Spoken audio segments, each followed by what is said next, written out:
Ntushobora kuganza udafise domaine y'ubwami. You cannot have reigning without having a kingdom. So in other words, Mu yandi majambo, if you want to reign, ukeneye kuganza, you have to be a king. utegezwa kuba umwami. And there is no king Kandi nta mwami who doesn't have a kingdom. adafise ubwami. Kugira ngo umuntu aganze ateza kuba afise ubwami aganjemo. For a person to reign, they have to have a dominion. Ashobora kuexercise ubwo bushobozi afise yaha. Adamu igihe acumura, When Adam sinned, yari yagizwe umwami aganza ku bintu byose Imana yaremye. he was made king to rule over all creation. Icya kabiri, Adamu nta kibazo yari afise c'icaha. The second thing, Adam did not have any problem with sin. Yari ameze neza. He was well.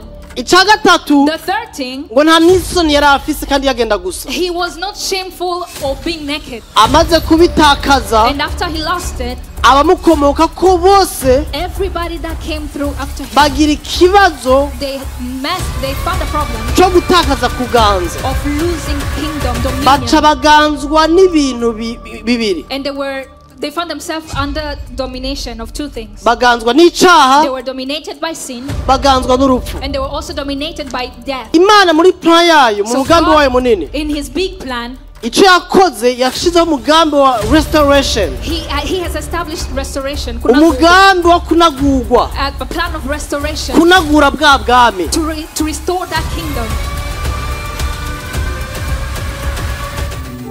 Bakira umugenzi. As we are going to receive a friend, Mfasha umushinga ntahe Pastor Ange Michel. Pastor Ange Michel. Mugenzi wanje He is my friend kandi kuva kera from a long kandi time n'umukozi ago, w'Imana and he's also a servant of avuye God. Texas. He's coming from Texas. Abononekaye ntibononekaye kubera ikindi. Because those who are lost are not lost for any other thing, Bononekaye kubera kutamenya. but they are lost because of lack of Rero knowledge. twebwe turatumira umuntu wese kwiga. So we invite everyone to come and learn, accept to learn. Bijya byose ugomba gushikako. All those things you want to achieve, Osanga hari ababifise. they may be people who have it Jewe already. ndashobora kuba ntafise byose. I may not have Ko everything we arafise kundi yahamagara. because they have a way Ugashobora they were gusanga called. we arafise bagage yoguha. Maybe he has a language he can Rero give reka you. twige So let us learn tumenye and pass, biduhe gutera imbere and hamwe. it will make us prosper all Haleluya. together. Amen. Rero muhaguruke twakira So ijambo let us stand ry'Imana. as we receive the word of Pastor Ange God. Michel karibu. Pastor Ange Michel, you're welcome. Yesu ashimwe cyane. Praise be to God. Haleluya. Amen. Ntewe iteka no kubanga amashaka gufata ibyicaro You byanyu. may have your seat. Amashaka gufata ibyicaro. Numunezero kuba ngaha. It's a great joy to be here. Nitwa Ange Michel Muhayimana. My name is just Ange Michel. Arizona ni state nkunda cyane. Arizona is a state I like very Kubera much narayibayemo. because I've lived in it. Benshi ngaha ntimunzi abatanzi benshi. Many of you may not know Ariko me, nabaye ngaha muri Arizona imyaka 4 muri Tucson. but I've Ndabona lived muri here in Tucson bamwe Arizona bamwe in Tucson twabanye. for 4 years. I see people we live together. Ni Tucson niyo naronkeyemo umugore. It's in Tucson that I got married. Reka mukoma amashe basi. Clap for that. Hama imfura yanje yavukiye muri Tucson. And my firstborn was Rero, born in Tucson. Nahantu nkunda muri Arizona mfite So it's a abagenzi place benshi I Pastor like Claude in na Arizona. I madamu have many n'abandi friends, benshi muri Pastor Claude ngaha. and his wife, and many people here. Rero nagira nshima Imana So I wanted to thank God. mva muri Dallas Texas. I live in Dallas, Texas. Tumuvuga butumwa mwigisha w'ijambo ry'Imana. I'm a teacher of the Word of God. Hama nkaba ndongoye na ministère And I mvuga also butumwa lead a ministry itwa New Covenant Ministries International. that is called New Covenant Ministry International. Ikaba ari nka coalition twagiye hamwe turabavuga butumwa abarundi. And it's like a coalition of many preachers of the gospel Baba muri Burundian Amerika, Canada, Sweden na France who n'Uburundi. live in Canada, Sweden, France, and in Burundi. Muhamagaro wacu ngujana ubutumwa bwiza bw'ubuntu bw'Imana mu mahanga. Our calling is to bring the gospel of Jesus Christ to the nations. Rero mpagaze ngaha mu izina ry'abo bantu benshi turi kumwe. I stand in the name of many people, those people we are together. Ko ndazi ko nabo ariko barakurikira igikorwa tuko turakora ngaha. Because I know they are following as well the work of God Kandi we are doing in this baragisengeye place. ndabyizeye. And I know they have prayed for Rero it. ntarinze kurandira Before taking, nagira nshimire umushika wacu ngaha. I wanted to thank my sister here. Mwashaka kumukomera amashi. Can you clap? Mushaka kudatahura igituma ndabivuze. You may not understand why I'm doing it. Je natanguye ibakora haize imyaka 20. I started what she's doing, it's been 20 years. Nabimenye ko mfise ingabire biciye mu interpret. I knew that I had a calling through interpretation. nashira mu Congereza no mu Kirundi I would put it in Kirundi and in English. mwishengero batanavyizera yuko nshobora kuba umuntu hagara imbere y'abantu And in church they did not even believe that I could stand before byabaye people. isanganya yuko ata muntu avuga Icongereza yari ahari bahamagara jewe It became an accident that nobody knew how to speak English and they called me. pastor arankekeranya katari ko wewe ganje And pastor was doubtful. He said, you ndamubwira wewe nyizere gusa I said, just believe it. mpagarara imbere Icongereza ndakivuga I stood before ndinterpreta people and I started interpreting for people kuva uwo like that. munsi babaye ivyo nkora And since that time it became what I do. muri make nshatse kuvuga no kubera uyu mushiki wacu harimo ingabire iri muri we In other words, this sister, she has a gift in her. mushobora kubona ahagaze ngaha You may see her standing here. mushobora gukora ibi bintu udafise ingabire y'ukwigisha You cannot do this if you don't have a gift. ashobora of teaching. kutavyemera She may not believe ariko it. ashobora kuba ari mama pastor Mrs. But- amen Amen.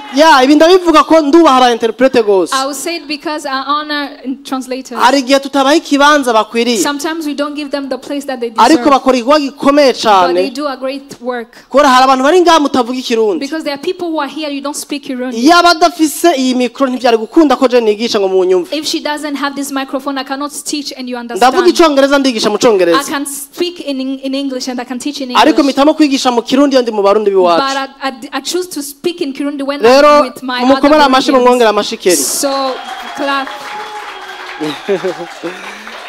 reka tuje mu ijambo ry'Imana Now let us enter into the word aja of tuje mu God. ijambo ry'Imana ku butumire bampaye naravye inyigisho mu mazi igihe muriko muriga I follow the teachings that you've been learning. nararavye inyigisho zitandukanye I've watched many teachings. inyigisho Pastor Claude amaze imisi The abigisha teaching that Pastor Claude have been teaching you. ariko nanakurikiye n'inyigisho Dr. Elijah yigishije But I also followed the teachings that Dr. Elijah taught you. rero inyigisho bigishije Among those teachings, ngira mbandaniriza aho I'm bagejeje going to follow up from where they were. kandi nza guhagarara ku cigwa ku ijambo ry'umwaka And I will stand on the theme of the year. ijambo ry'umwaka rivuga ngo ni umwaka wo kuganza The theme of the year it's of dominion. nanje teme y'uno munsi ijambo nja kuvuga And my theme of today, of the word I'm going to share, nza kuvuga ngo I'm going to say kuganza mu buzima uciye muri Kristo to have dominion through Christ Jesus.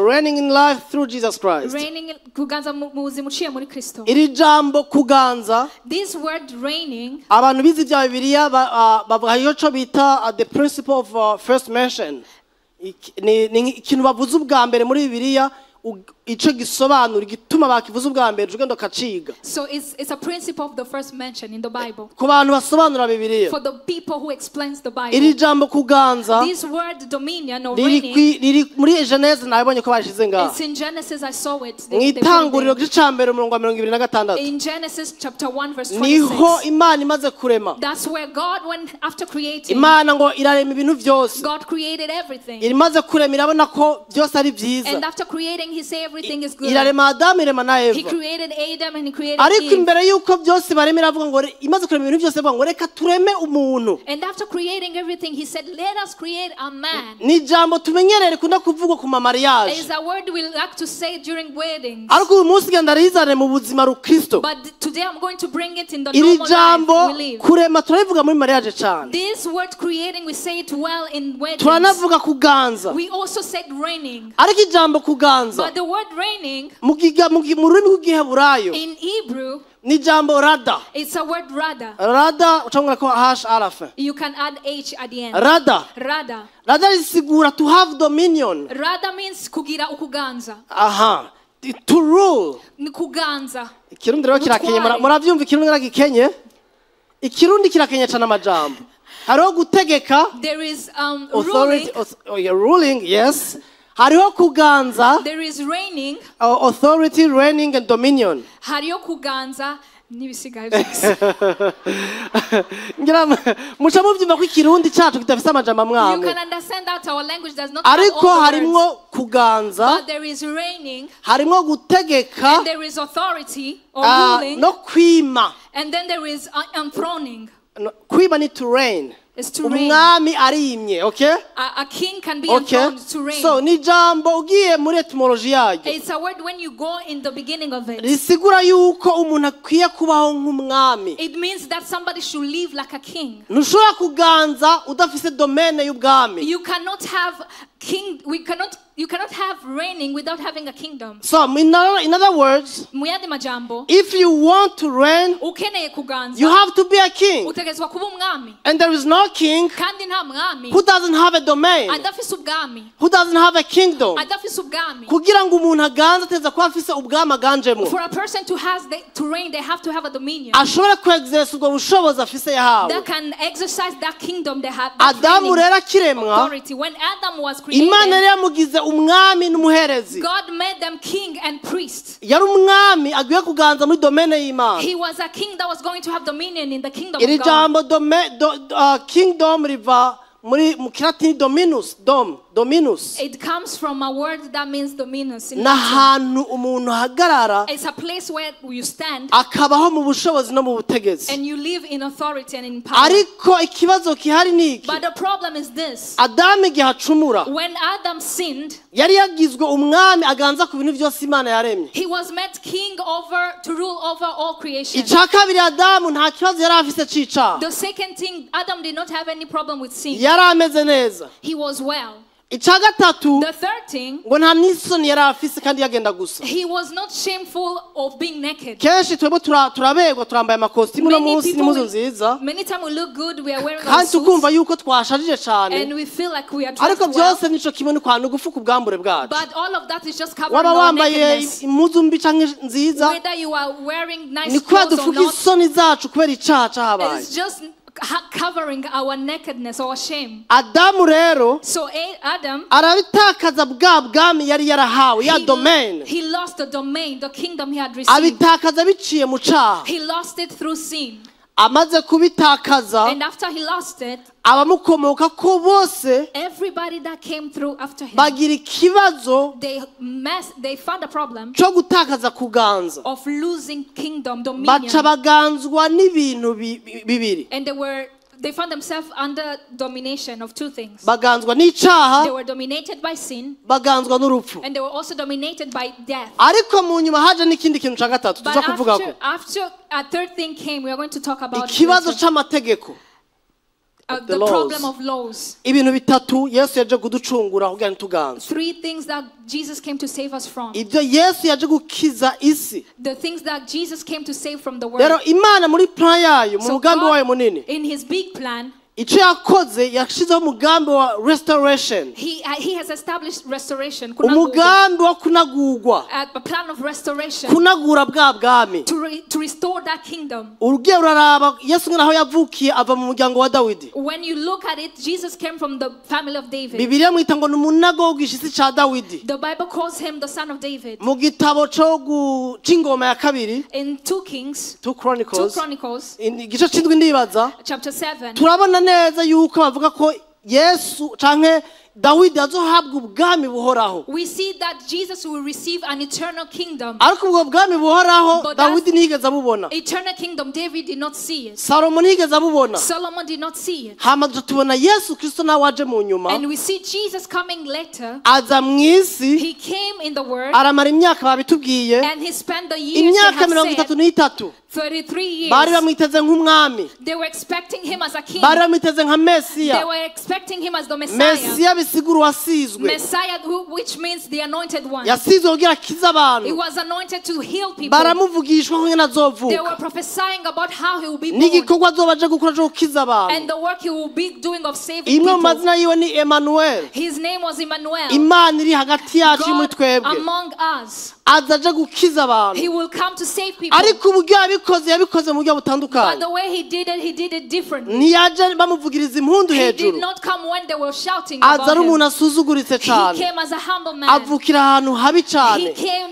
He was born in a bad wanashaka place. araba n'impunzi. He was even a refugee. Hari umuntu yavuze ngo turi impunzi muri Amerika, There's abandi somebody who said ngo we no were mu bindi refugees bihugu, in America and other ngo countries. n'umwami wacu yabaye impunzi muri Even our Egypt. king was a refugee Aba in Egypt. impunzi muri Egypt, He was a refugee in ntituzi Egypt. imyaka yabayeyo We don't know how many years. ariko Egiputa bisigura kuba mu buja bw'icaha, But Egypt means to be under the law of the sin. influence of sin.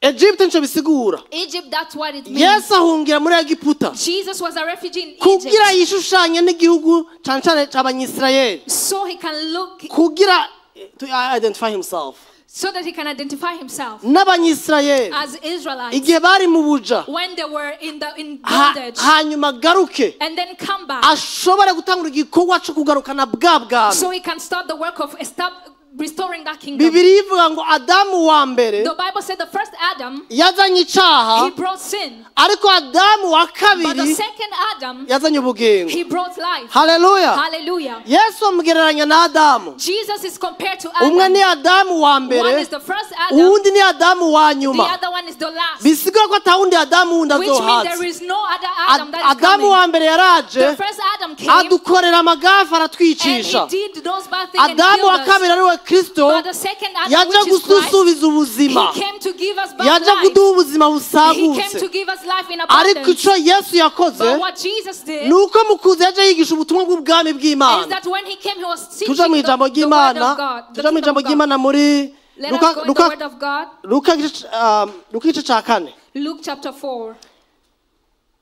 Umbabarire natwawe na emotion cane. I was carried with my Baba maze n'ibyo emotions. ariko aravuga byanditse ka tubisome.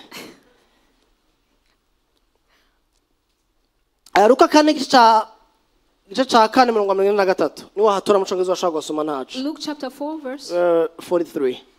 verse 43. Yeah. It says, "But he said, I must proclaim the good news of the kingdom of God to the other towns also, because that is why I was sent." Umurongo wa 43 mukuru uravuga ngo maze ababwira ati nkwiye kuvuga ubutumwa bwiza bw'ubwami bw'Imana no mu bindi bisagara kuko arico natumwe. Dusimbiye muri Luka 9 umurongo wa 1 n'uwa 2. Now let's go to Luke 9. Aha turabe ko n'intumwa nazo zagenda zigisha ubutumwa bwiza bw'ubwami We are bw'Imana. going to see how disciples were teaching the word of Christ. Luka 9 Luke 9 umurongo wa 1 n'uwa 2. from verse 1 to 2. Avuga ngo akoranya bamwe 12 abaha ubushobozi n'ububasha ku badayimoni bose no gukiza ingwara. Ntiyaje gusa aje kwirukana abadayimoni no gukiza ingwara. Kabiri, abatuma kubarira abantu ivyo ubwami bw'Imana no gukiza abagwayi. When Jesus had called the 12 together, he gave them power and authority to drive out all demons and to cure diseases. And he sent them out to proclaim the kingdom of God and to heal the sick.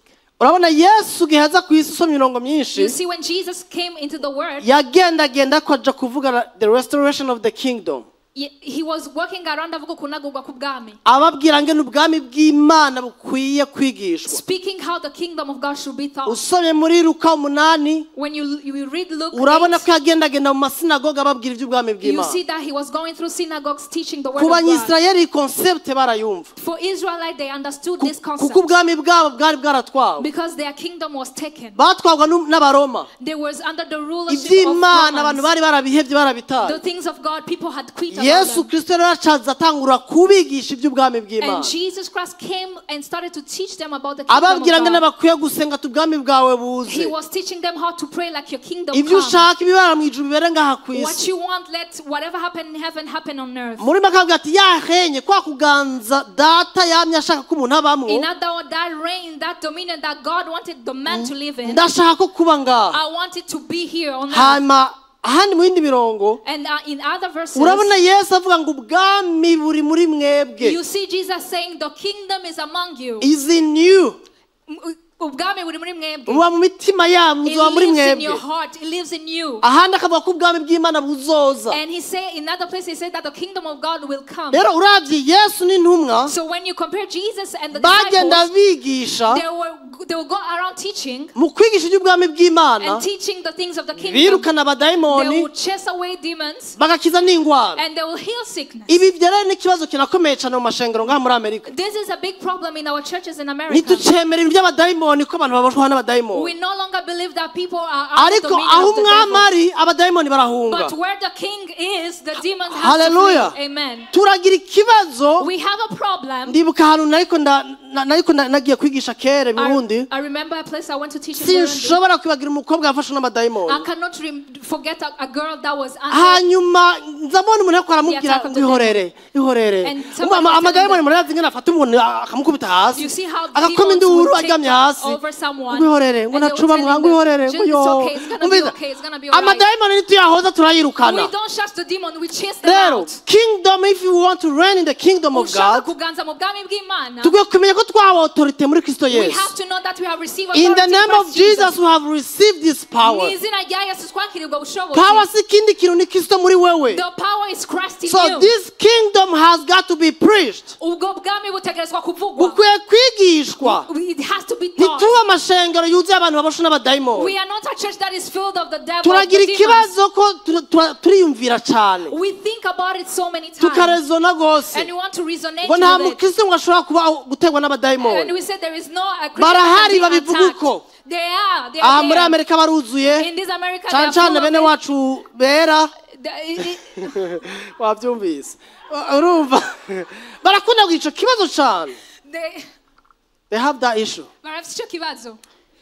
natwe tugashika ngaha tugatwaga akayombekere n'ivyo bintu And we come here and we are victim of iyo those things. sisiteme ikadutwara That system carries us. ku buryo abantu bashobora kubohwa That people get in change tukizera imiti n'ibinini and we believe in pills. ugasanga umuntu aboshwe n'imwemu mbi And you'll find somebody under the aho kumusengera tukamuha imiti being a chain with the devil. Instead twizera of imiti praying with twizera them, abaganga ni byiza barakiza we give them pills. ariko yesu We arakiza believe in gusumba doctors, but abaganga Jesus heals Hallelujah. more than doctors. Amen. rero kristo yesu yaje avuga ubutumwa bwiza bw'ubwami bw'imana So Christ came preaching the kingdom of God. yaje avuga ubwo butumwa bwa He restoration came teaching that gospel of restoration. wa mugambi yari afise imbere y'uko ibintu byose birema That plan that he had before everything was created nibyo yesu yaje kugarukana is what Jesus brought back. ugiye mu byakozwe n'intumwa When you go in Acts, igice cya 28 verse 28, turabona neza yuko we see very well. ntituza kuhasoma ariko reka ndahavuge We are not going tubona to read it. pawulo akora asezera amashengero We see Paul writing to the churches. ariko arabasezera He was giving farewell to them giving farewell to them. arababwira ati He was telling them, sinahengeshanije sinahagaritse I have never ceased kubasigurira no kubigisha iby'ubwami to bw'imana teach you about the kingdom of God. rero ishengero igituma ishengero rihari The reason why the church exists, igituma ishengero dufite anniversaire imyaka ibiri the ngaho reason why we are celebrating this 2-year iri anniversary. shengero rimaze imyaka ibiri mugabo umuhamagaro wa Claude ntumaze imyaka ibiri The church has been 2 years, Nabeshka but his Claude. calling of pastor rimaze imyaka is myinshi not ko 2 years. yatanguye 1918 He started since 18 December nari ngaha Google 2018 yarabinyukije hirya December. y'ejo I was here. ko nari ngaha muri December kwigisha That I was here in so that December to teach. umuhamagaro w'iri shengero So the calling of the church wo kwigisha of teaching ni ukwigisha abantu iby'ubwami is bw'imana to teach them about the kingdom of kugira God, abantu babakure so that people can abantu grow. bashitse kandi bashikamye mu by'ubwami bw'imana They can be full in the things of God, ntibagumara ari utubebe so that they don't stay babies. kuba umubebe si bibi To be a baby is not ari bad, kuguma uri umubebe nicyo but to kibazo stay a baby, that's a problem. n'ubu uri akayoya kandi umaze imyaka muri kristo Don't stay a baby when you have spent years in utahure the Christ. kingdom the domain you live in Tahura, Hallelujah. kibanza uganjemo. utahure icyo kibanza urimo uhagazemo ubayemo Understand the place you live in and you have ikibanza dominion cyitwa over. muri kristo yesu A place that is called in Christ in Jesus. Christ Jesus Muri Kristo Yesu. muri icyo kibanza twarahawe ibyo dukenewe byose In that place we have received everything we need. si ibintu tukirondera n'ibintu dufise It's not things we still look for, it's kuko things we kristo have. muri twebwe niwe Because byizigiro Christ in by'ubwiza us is our hope of glory. Hallelujah. Amen.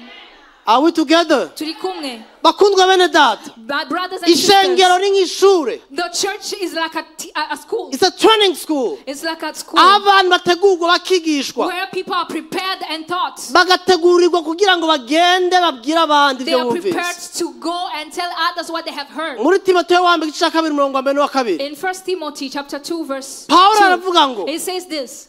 ngo ivyo Timoteyo ivyo wanyumvanye what you have heard from me, Timothy, imbere y'ivyabona byinshi before many people. ngo uraba abandi bagabo n'abagore babizigirwa Look for other men and women who are trustworthy ngo ubibigishe and teach them the same. ariko ntibigarukire kuri bo But don't let it stop from them. kugira nabo bagende bigisha But abandi. it's so that they can go And as that well is and the teach main others. mission of the church. Icyo nicyo gikorwa cya mbere nuko abantu cy'ishengero. bamenya uwo Kristo Is that people will understand who is that ntitubabwire Christ. gukizwa gusa ngo bigarukire Let gukizwa us not tell them salvation just stop there. ariko bahinduka abigishwa ba But so Kristo that they can receive and become umaze disciples kuba of Jesus umwigishwa wa Christ. Kristo After ubu becoming a disciple, mu follower of Christ, you become ukurikira Kristo. and as a follower of Christ there's a way you think, Kandi nk'uko ukurikira Kristo hari uko there is a wibwira, way you talk, hari uko uvuga, and there is a way you live. kandi hari uko ubayeho. ubwo buzima rero si ingufu zawe ni Kristo muri wewe. So that life is not your strength, but it's Christ in you. Amen. Amen. Rero kingdom turayirimwo. We live in that kingdom. We are in the kingdom. Turi mu bwami. kandi umwami afise ibyo aganje byose. And that a king has everything they are ruling over. tuje mu Bikolosayi igice cya mbere 12. Let's do in Colossians chapter ndakunda 1. mpemu yera. I love the Holy Spirit ibyo nateguye si byo ko ndavuga. because what I have prepared is not what I'm saying. nateguye iby'ubwenge bwanje I bimwe have bimwe prepared according to my ariko mind. Yesu arabiryohora ko azi icyo ashaka. But Jesus will plan it because soma he knows what he Bikolosayi igice wants. cya mbere 12. Colossians chapter 1 verse 12.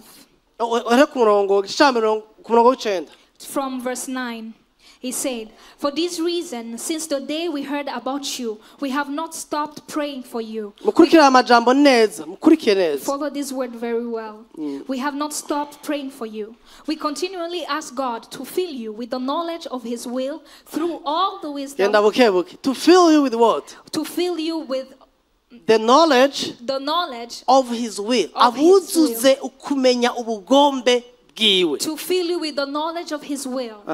Through all the wisdom and understanding that the Spirit gives, so that you may live a life worthy of the Lord and please Him in every way. kugira ngo abuzuze ukumenya gutahura ubwenge kugira ngo mubeho ubuzima bubereye abahamagawe nawe. So you be full so that you can live a life in accordance of His will. bandanya ku murongo gushika ku 14. bandanya.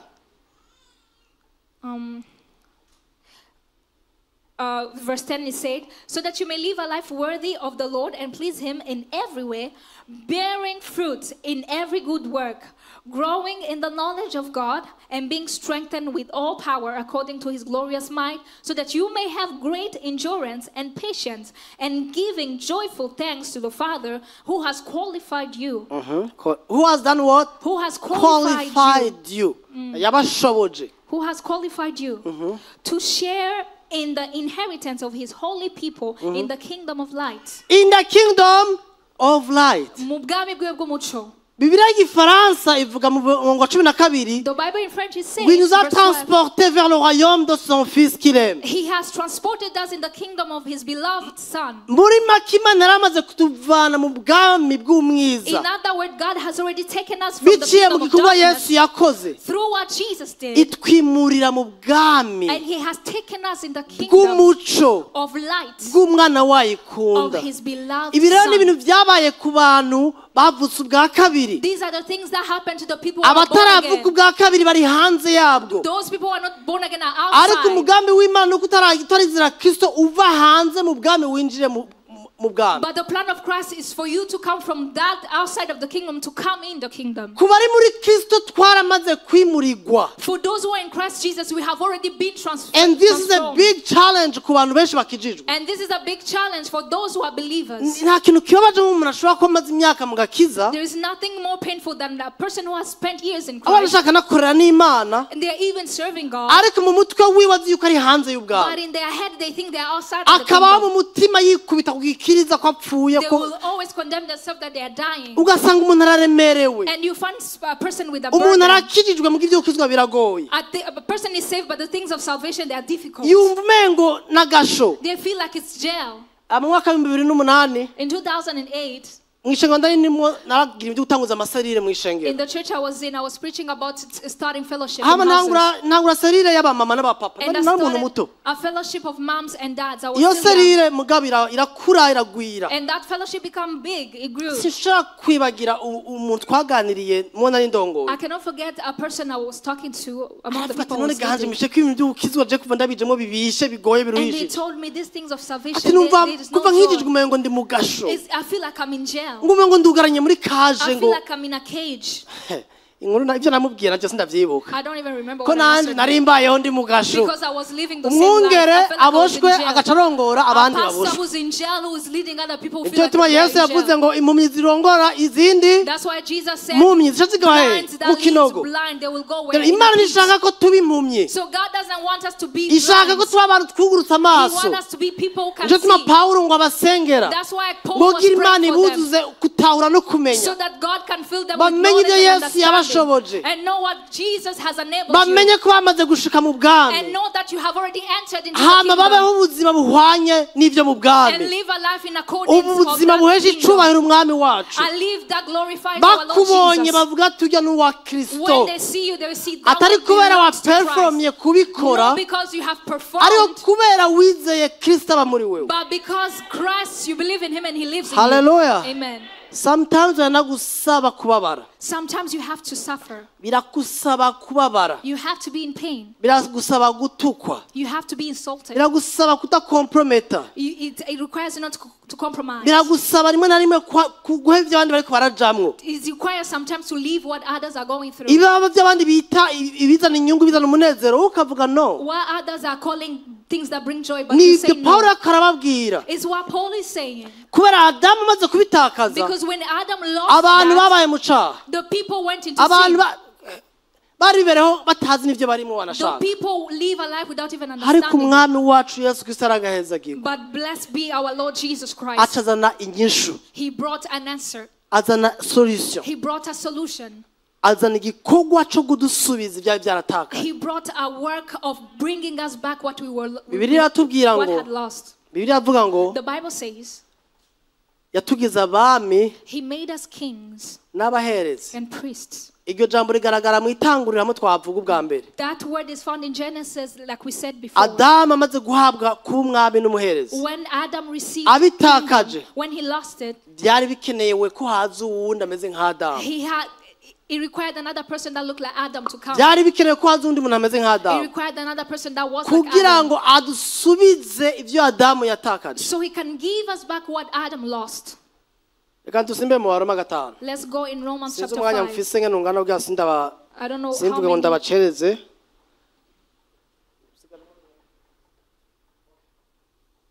Abaroma 5. Romans 5. Ndashaka umwanya ni muto ariko reka ndabicishe ko. We have small time. Abaroma I'm going 5. to say it a little bit.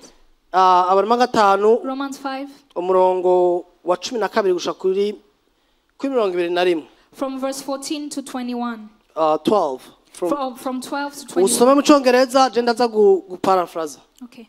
Therefore, just as sin entered the world through one man, and death through sin, and in this way death came to all people because all sinned. To be sure, sin was in the world before the law was given. Yes. But sin is not charged against anyone's account where there is no law. Nevertheless, death reigned from the time of Adam. Mukurikiye neza iki ijambo bakoresheje ngaha ngo nevertheless death did what? Reigned. Bafashe rya jambo ryo kuganza. They are using the word of reigning. Ijambo ryo kuganza urupfu rwaraganje Death kuva kuri was Adamu. reigning from Adam. Umva ikibazo cyo kuganza ca mbere si Adamu yasubiye kuganza It's not urupfu Adam who was rwaciye reigning, ruganza. but it's death who was reigning now. Okay, bandanya. Nevertheless, death reigned from the time of Adam to the time of Moses, even over those who did not sin by breaking a command, as did Adam, who is a pattern of the one to come. But the gift is not like the trespass. The gift is not like the trespass. Mukurikire neza amajambo arimo ubutunzi bwinshi. The word carries a lot of riches. For if the many died by the trespass of the one man, how much more did God's grace? How much more did what? Did God's grace and the gift and the gift that came ingabire yaje But the gift that came by the grace of the one man, izanywe n'ubuntu bw'umuntu umwe Jesus Christ. Yesu Kristo. Hallelujah. Amen. Overflow to many. ngo buzosesekarira abantu bose. Amen. It will Amen. overflow to many. Amen. Amen. 16. Nor can the gift of God be compared with the result of one man's sin. ngo ntushobora kugereranya ingabire n'icyaha cy'umuntu umwe. C'est impossible. You cannot do that. ntibishobora kugereranya ibyo Adamu yakoze n'ibyo Kristo yakoze. It's impossible to compare what Adam did and what Jesus did. It's impossible. It's impossible. bene data bakundwa bo muri Phoenix, My Arizona, brothers and sisters in Phoenix, understand the Arizona. reality turimo ishengero. You understand the reality we live of the church. Ishengero is something it's amazing. Sometimes we don't understand. I'm sorry. Turibagira ibyo Kristo yakoze. We forget what Christ did. Umviriza, ingabire ntaho ihuriye n'icyaha Adamu yaje gukora. The gift is not to be compared with the sin that Adam did. Bandanye usoma twumve, mumvirize twebwe twabigiyemo rero ikica kitubako. Hallelujah. Of one man's sin. The judgment followed one sin and brought condemnation. Yes. But the gift followed many trespasses and brought justification. Justification. Hallelujah. Gutsindanishirizwa niyo Kristo yatuzaniye. Is what Jesus brought. Justification. For if by the trespass of the one man death reigned through that one man, how much more will those who receive God's abundant provision? How much more? Those who received God's abundant provision of grace and of the gift of righteousness reign in life through the one man, Jesus Christ. Hallelujah. Clap for Hallelujah. Him. Amen. Bene data, brothers and sisters, iyo ngabire y'ubuntu bw'Imana Kristo yatanze, that gift that Jesus gave, itugira abagororotsi, it makes us righteous, idukura kw'icyaha, it removes sin, itugira abantu batsindanishirijwe. it makes people who live in dominion. Bavuze ngo umusesekara, They said abundance, abakira. those who receive. Ndakunda mu Cyongereza nyine bavuze I love what they said in ngo English. how much more Mbega ntibiruta those who receive. abakiriye. Ijambo to receive mu Kigiriki ni ijambo katalambano. The word in Katalambano ni kugwa mundu kagumbiro kagumya. Namwe mwaragumbiriye Kristo, mwaramwakiriye Kristo, ngo nuko bamwakiriye bose yabahaye ububasha. Hallelujah.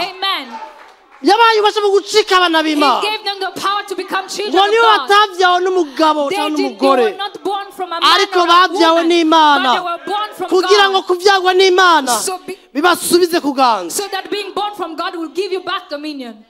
Amen. Amen.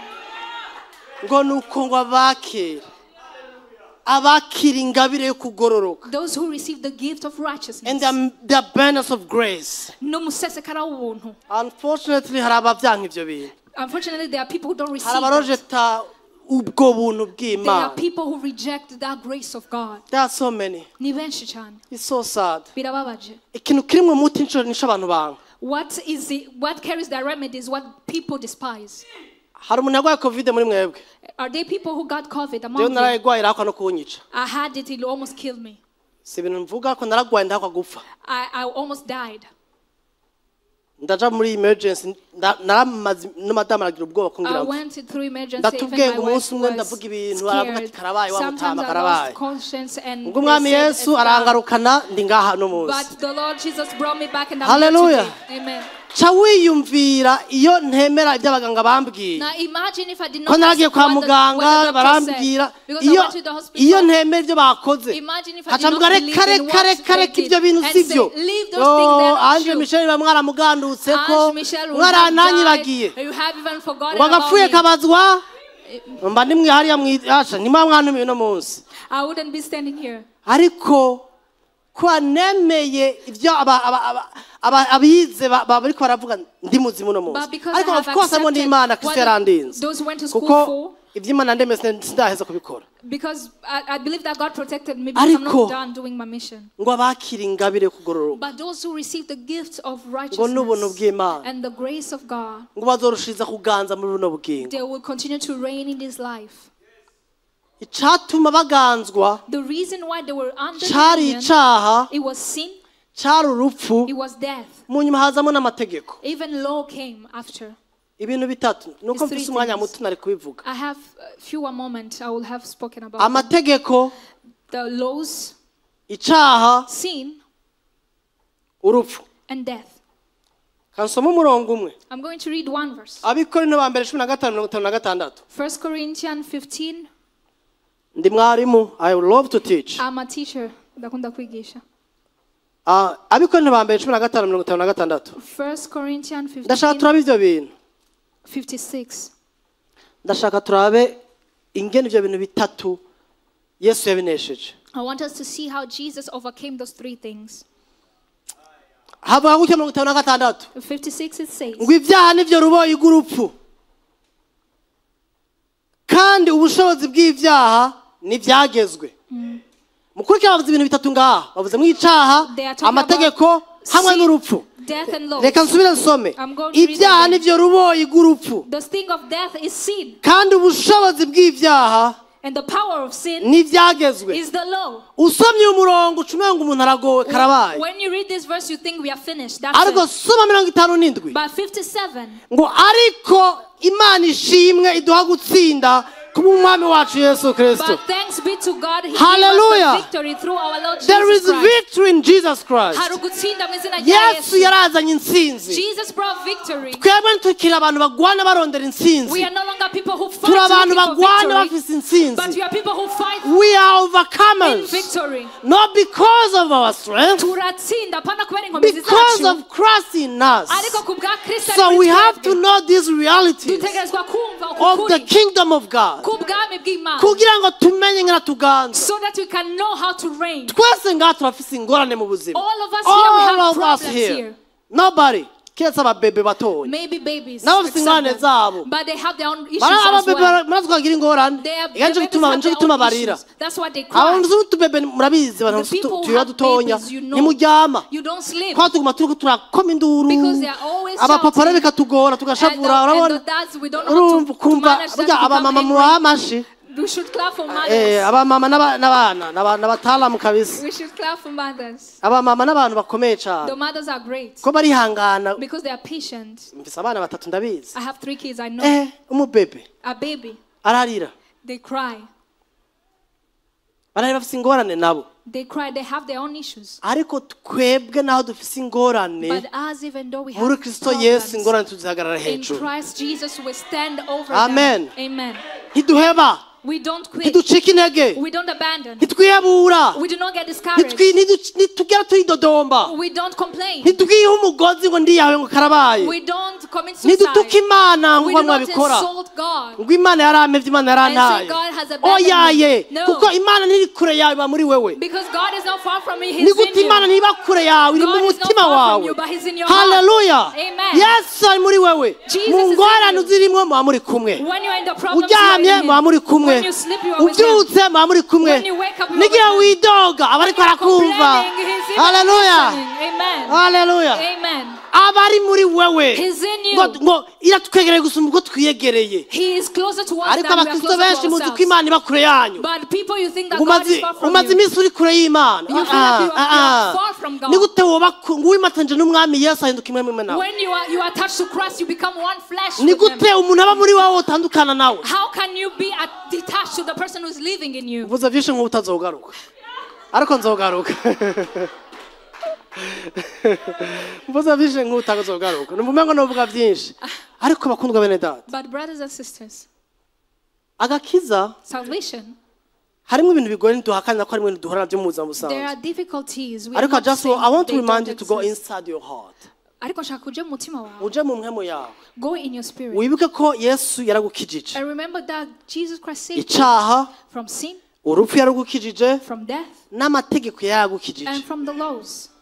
Ibyo bintu bitatu nta bubasha bikugufiseko. Those 3 things don't have Biri any tuvuga ngo power over twarapfuye you. ku mategeko. The Bible tells us that we were dead over Over the the law. laws. Abagalatiya 2:19. Galatians Kucaha naho. 2:19. And to sin. Kuko abantu mucavuga ngo icaha rero ngashaka And ngo what about sin? wari kwarorosha ibintu by'ibyaha. You want to Ngo make bakabwira abantu the bibere mu things byaha of nyete. sin so Sivyo that niko people ndavuga. can stay in their Sivyo sin. mvuze. No, I'm not saying that. Abaroma 6:11. Romans 6:12. Hatuvuga rero ngo namwe mwiyumvire ko mwapfuye 11. ku caha. Even you who think Think of yourself as if dead to sin. namwe mwiyumvira ko mwapfuye ku cyaha. but you are alive ariko muri bazima to God in Christ. ku Mana muri Kristo Yesu. Umva warapfuye ku cyaha You are ariko uri dead to sin, muzima but you are alive muri Kristo Yesu. in Christ Jesus. Kingdom y'Imana rero nivyo twigisha. That's what the kingdom of God teaches us. That is the reason why we have churches, ministries. Dufise amashengero. Kugira ngo abantu babe grounded. So that people can be grounded in those things. Bakure bashikana bemezwa ko ari abagororotse. So they can grow into the maturity of being convinced that you are righteous. Nta muntu atananirwa biri tuvuga ngo twese turacumura mu buryo butandukanye. The Bible tells us that we sin Ariko in different sinigira ways. nibona aho umuntu yananiwe. But I don't consider myself as a Sinigira person nibona who aho umunyabyaha has failed, jewe. as a person who is a sinner. Kuko ndi umugororotse muri Kristo. Because I'm a righteous man in Christ Mbega Jesus. undavye urambona ko intege nke. When you look at me, do you see weakness? Of course ndazifise ko benshi muranzi twarabanye. Yes, I have them because you Hari know izo me. muzi We kuri live Ange Michel together. Muhayimana. They are those ones I have many. Ariko But none data wamvuga gute? what does the Father say about me? Imana imvuga gute mbega? What does the Father say about me? Imvuga ko ndi umugororotse. He calls me a Rero righteous. sinigendera ku byo abantu bamvuze ko I ngenda ku don't byo walk data according mvugako. to what people are saying, but to what God is Iyi saying. rero biraguha mindset gutuma n'igihe unaniwe uvyuka ugahabandanya bati This is the toka mindset that even unaendelea. when I failed, I stand up and said, I will Ntuce cyane ngo continue. wicire Don't imanza. start condemning yourself. Uzi ko ari abantu barira mu masengero mubaza ngo bariko ngo buzuye mwemu kumbe bariko bibuka ikintu bakoze ejo. You know, there are people crying in church and you think they're filled of the Spirit, but they're remembering Ibi what they did ndabivuga last night. nk'umupasitori narongoye abantu. I know it because I'm a Ukamubona pastor who led umuntu uriko people. murasenga ko arase And ararira. you see somebody, you're praying together, they are Ni crying. umunyamwuka kweli. And you think they're very in the Spirit.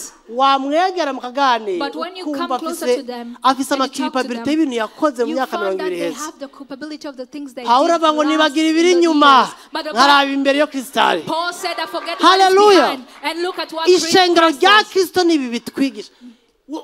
This is what the church warababariwe teaches kandi us. You bikomere are induru. forgiven. Niba uri muri Kristo Yesu If warababariwe. you are in Christ Jesus, you are forgiven. Nico tuba tuganza muri no bugingo. That's why we have dominion Kubera in this icyaha life. caratsinzwe, urupfu rwaratsinzwe. Because sin was overcome. Amateko Yesu ntayaduhaye ngo atubohe tuganzwa na mwemu w'Imana. We are under the dominion of the Holy Spirit. Rero tuganza muri no bugingo kubera Kristo Yesu. So we reign in this life because of Jesus No Christ. kwigisha nkavuga byinshi. I can teach you and say Ariko many things. nakweretse Kristo mu nyigisho zanje. But if I don't show you Christ, Simba in my ariko teaching, ndakwigisha ukuri. I'm not teaching you the right things. Ishengero riteza gupointinga abantu kuri Kristo. The church has to point Ishengero people to Christ. ntiripointinga abantu kuri jewe. The church doesn't point people Byoba to me. bibabaje ko igihe cyose mwigishwa ahantu mwigisha muguma bavuga the man of God, the man of It will God. be sad if when you Aba are men teaching, of you keep God saying ni the man sawa, of God, ariko man of dufite God. ingorane mu The ishengero men rya of Kristo God kandi are abirangirizeko. good. Dufite ishengero ikibazo gikomeye mu ishengero We rya have a Kristo. big problem in the church of Chaba Christ, daddy n'abamami. of daddies and mummies. Sinzi ngana bamwita pastor I don't know ngaha. how you call your Ntabyo nzi ngana pastor. here. bamwita. I don't know how you call Sinzi ngana bamwita mama pastor I ngaha. don't know how you call mama pastor. Ariko hari abasigaye begije abantu ko babita ba daddy. But those who Na ba are mami. required to be called Nkuko ari abantu daddies and begije mums. kutabise pastori As if- ugasigende ngo akonye. If you don't call them that, Dufise ikibazo mu mushengero ko abantu twigisha we have a big problem in church dusigaye dupointinga abantu kuri twebwe. that we are pointing people to ourselves. Dushaka abantu badupraising. We want to be praised by people Bavuga twebwe. that says us, that talk Tugeza about naho us. tuvuga ngo Imana ngo ya Ange Michel. We even say the What? God of Ange Michel, Ukamengo ngo ni Imana y'umuntu gusumba Imana yawe. as if he is more God to them Turakwiye kuva than muri to ibyo you. bintu turi mu bihe by'iherezo. We have to quit those things. We're in the last Turi mu time. bihe by'iherezo. We are in the last time Aho ibintu byose bijana ku muntu gusumba kuri Kristo where Yesu. everything is pointing to a man instead of Yesu yaravuze Jesus Christ. ijambo rikomeye mu kurangiza. Jesus said a great word as we Matayo conclude. 24:14. Matthew 24 verse Jewe 14. I believe ko ariyo season turimo. I believe this is the season we N'umutima are wanje in wose. with all my heart. Turi muri Matayo 24:14. We are in Matthew 24 Katugiye chapter kubona 14. Imana ikora ibintu bikomeye cyane. And we are going to see God doing great things. Somera Matayo 24:14 ndangiza. Matthew 24 verse 14. Matayo 24:14. 24:14 it says, and this gospel of the kingdom will be preached in the whole world Ngubu butumwa bwiza bw'ubwami bw'Imana buzovugwa ku isi yose. as a testimony to all nations. Nk'ikimenyetso cyangwa ishinga ntahe cy'ibihugu byose. And then the end will Ngo come. umuhero uzoca ushika.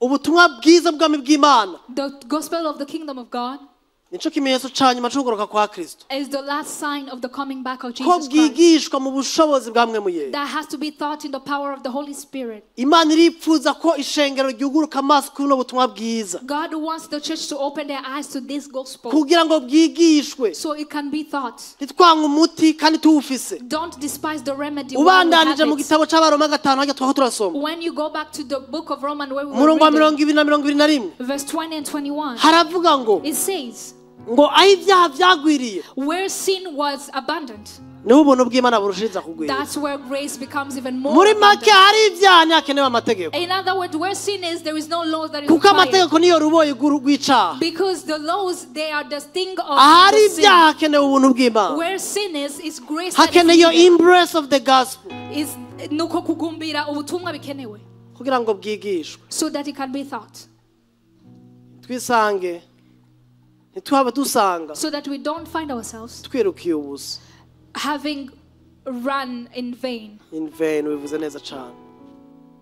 Ndusanga twarigishije twarabize amayashu And we twaraye have amajoro teach, sweat, twaratanze spent amafaranga nights, yacu gave our money n'imyanya yacu and our time, ariko tugasanga twarirukiye ubusa but it's all in vain. kuko nta yindi fondasiyo twubakira ko atari Kristo. Because the foundation we are building Niko on is not Bible Christ. yigisha. That's what the Bible says. Rero bene data muri Christ Center Church So my brothers in Christ Center Church, ubuse n'izina ryiza Antrita you even have a beautiful name. akazina kanyu nakabirya That's a beautiful name. ishengero ryubakiye kuri Kristo. A church that is built on Murabyumva Christ. mbega murakumva akazina ngana n'akantu ka Do special. you hear how that name is beautiful? Rero ndabipfurije ko mwubakira kuri Kristo muri no That shengero. I wish for you to build on Shaka Christ in this uzogaruka church. cyangwa sinzogaruke. I may come back or not. Ngarutse okay nagarutse If I come back, okay it's fine. If I don't ariko come back, twahurira it's mu fine. ijuru But if muze we mushimirwe meet n'umwami again Yesu in heaven, let ko us praise that mutubatse King. ku bintu by'amabuye atari ay'agaciro. That we did not build Yesu niwe on stone rutare, that are not he's the foundation valuable. twubakiraho. Yes is the foundation we build upon. Embrace the gospel. Gumbira ubwo butumwa bwiza. Embrace the gospel. Gumbira ubwo butumwa bwiza. Saba mwe muyera kwigisha. Ask the Holy Spirit to teach you. Saba mwe muyera gutahuza. Ask the Holy Spirit to make you Nta understand. numwe azi byose. Nobody knows everything. Ntiturashika twese. We have not reached to the destination. We are still growing. Ariko umwami Yesu ashaka kukugendera. But the Lord Jesus wants to Ashaka visit you. kukwigisha. He wants to teach you. Ashaka at least uva aho ugeze uno munsi ushika ahandi. He wants you to leave at least from where you are. Mbeshe ngo and go to narashitse another no place. wanuzuye ubwibone. If I say that I have reached my Ariko destination, hari I'll be ibyo maze proud. kumenya bikenya. But there is a little things I've Nibyo ndiko learned. ndigisha. That's Ejo what nzaba I'm ndiko ndavuga teaching. ibindi kumbura. Tomorrow I'll be saying other things Ariko maybe. umwami Yesu abagendere. But may the Lord Jesus Aho visit ugeze you mu buzima bwawe. wherever you are in your life. Akwigishirize. May He teach you.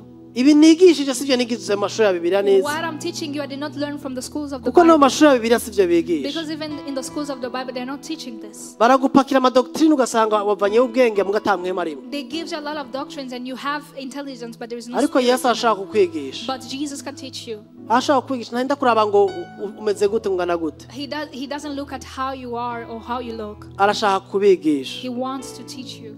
Arashaka no ku bamwe bamwe mutaramwizera mwakira ubwo buntu bwiwe. Even you who don't believe it, he wants you to Umwakire mu receive that mutima grace. wawe.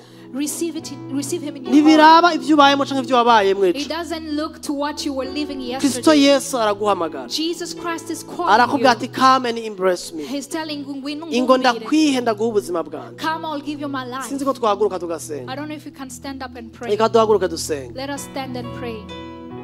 Hashobora kuba hari umuntu ari muri kino kibanza. Maybe someone might be in this Kumbe place. nturakira umwami Yesu. You haven't received the Lord Jesus. Kenshi tuvuga ngo Yesu ndamuha ubuzima bwanje. We want to give Jesus our life. Ariko nta buzima twe dufite twa Yesu. But there is no life we Ko have we twari can give dupfuye him twishwe n'ibicumuro byacu ko birivuga. because we were dead Yesu niwe aduha ubuzima by our bwiwe. sins. It's Jesus who gave us Agaduhindukira his ubuzima life bwacu. and he became our life. Ushaka kuri mu kino kibanza mvuga uti nanjye ndakeneye umwami ndamwakira. You may be in this place saying, I want that Lord, I want to receive him. Ushaka kubikora mu kibanza urimo ushaka kuza imbere ubishatse. You may do it in the place you Ariko are uri muri mu or come kibanza uvuga uti nanjye in the ndakeneye uwo front. Yesu mu mutima wanjye ndashaka But dunze if you are ikiganza in the cawe. place and saying, I want that Lord, Ushaka kuba uri I ngaho want you to lift up your utaramwakira. hands. Uvuga iti ibintu by'abakizwa jewe If you haven't ndabyumva received mu him buno and munsi say, mwema akaba these things kuganirije. of believers I don't understand it, Tuzweho kwawe dufashanye gusenga. raise up your hands so we can pray all together. Imana iguheza, Imana ibahezagire, God Imana bless you. ibahezagire. God bless you. Nimasha gutera imbere tukamukaza imbere tugasenga. Can you come Nimuze forward? dusenge. Nimuze imbere dusenge Come forward mwadugije so we amaboko. can pray together. Tari intambwe muzi. Come forward so we can Narabikoze pray tariki zitanu z'ukwa gatanu mu 2001. I was born again in May mpagaze uyu munsi ngako ibyo nabikoze ngo ngaho imbere mama hari mama yadugije ukuboko ngaho natera intambwe azi imbere Come forward. ngo dufashanye gusenga pastor uri umwungere w'ishengero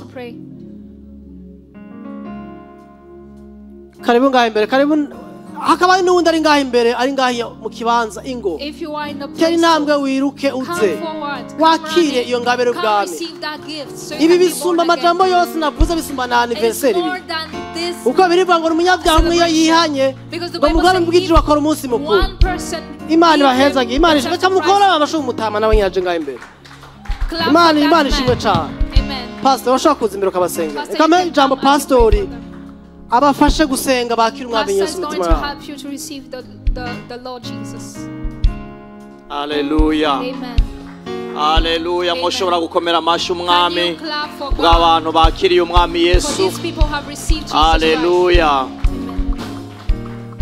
Urashobora kubafasha mubafashe hamwe namwe natwe tubafashe mu gusubiramo ano majambo sivyo urasubira no majambo inyuma yanje ngo data mu izina ry'umwami Yesu Kristo turatahuye ko turabanyabyaha mugabo no munsi twizeye yuko utwakiriye turagomba kwakira ubuzima bwawe ibyaha byacu bigahanagurwa ukavuka ubugira kabiri turagushimiye rero Mana kutwakiriye mu izina rya Yesu Kristo kuva uno munsi turi ibyaremwe bishasha turi abana bawe kuva uno munsi nta cyaha kiduharugwako kuko twacunguwe n'amaraso yawe uduharira ibicumuro byose twakoze hanyuma utugira abawe by'ukuri mu izina rya Yesu Kristo uduhe inkomezi zo kugenda uko ushaka mwemu wawe yera atubonekeko aturongore mu izina rya Yesu Kristo twese tuvuge ngo amen hanyuma urashobora kuduza ibiganza byawe n'ubu ngiye kubasengera data mu izina rya Yesu Kristo sibyo inkomezi z'umwana w'umuntu ashobora kubaho ubuzima bwo kwera mugabo no kumenya no gutahura icyo wakoze muri we kugira ashobore kugenda yidegembya ndasenga ubushobozi bwa mpemu yera bumanuke kuri bo kuva muri kano kanya kugira bashobore kugenda bakubaha icyaha kibabe kure bagendere mu nsinzi yawe mu izina rya Yesu Kristo ubarinde ubagwanirire ubafate ukuboko uzobukoze ni mu izina rya Yesu Kristo dusenze twese tuvuge ngo amen Imana ibahezagire yashaka gushika kwa mu kibanza uri umuntu wakijijwe nkuko umama bivuze ariko ukaba wumva umengo uri umuntu atabereye imbere y'Imana ukumva umengo ufise culpability ku buzima bwawe sindakubwira ngo duze amaboko hari ibintu wabayemwo uguma wumva umengo Imana ntirakubabarira There are things you live in and you feel like God has not forgiven you yet. Bibiliya ngo ntazokubuka ibyaha byanyu ukundi. The Bible says He won't remember your akira imbabazi z'Imana ku buzima bwawe. So receive the forgiveness of God upon your life. Akira imbabazi z'ibyaha ku buzima bwawe. Receive the forgiveness of sin in your life. n'iby'abantu bakuvuga. Do not be burdened by what people say abantu about turafise uko dushaka kukubona. People have a way they want to ariko wama yuko ko data kubona. But always remember how the Father hama ingeso za kera uziyambura ugende mu buzima bushasha. And remove all the behaviors you used to have. And walk in the new life. ariko wakira ko Yesu yakubabariye. But receive the forgiveness from warishe waribye whether you koza amanyanga ariyo yose. This and that. Wibagira ibiri inyuma. Forget what happened. What's in the imbere muri Kristo Yesu. And look Yesu. forward what's in the Lord Jesus Christ. Let us Data mwiza Yesu ndagushimiye. Father, in the name of Jesus, I praise you. Thank you. Urakoze ku ngabire yawe y'ubuntu. Thank you for the gifts. Ubuntu busagutse muri Kristo Yesu. And the abundant life in Mwami Jesus kuko wakoze kenshi ntitucumva. Hari igihe tuzazanirwa. Sometimes we get confused. hariga tutabitahura. Sometimes we don't understand. Ariko mwami ndasenze akaruhuko kawe kagaragara muri Kristo.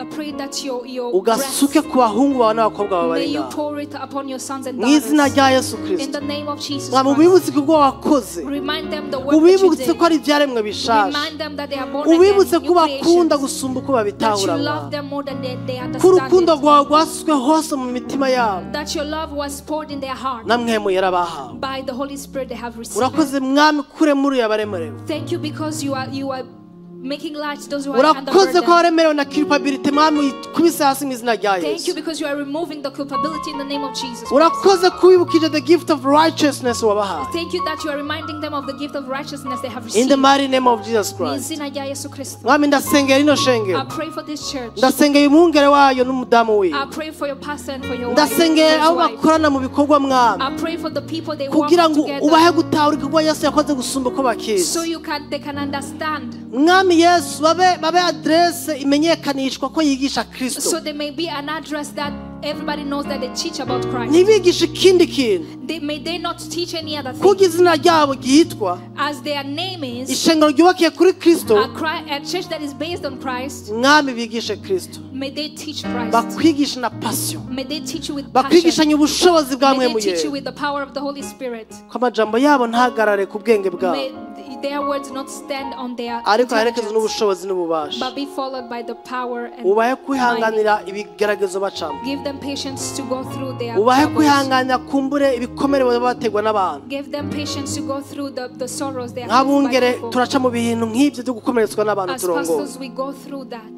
Mwamu imitima yabo abarongozi ikize gusumba ko yoba imeze. May you heal their hearts as leaders. In the mighty name of Jesus Christ. Urakoze mwami. Thank you. Reka icubahiro cyawe kiganze. Let all your glory be tuganze mu buzima bwacu bwa misi yose. And we have dominion in our everyday life. Biduhaye muri Kristo. Because you gave that to us in the name of Jesus. Amen. Amen. Nuko murakoze. Thank you. Thank you so much.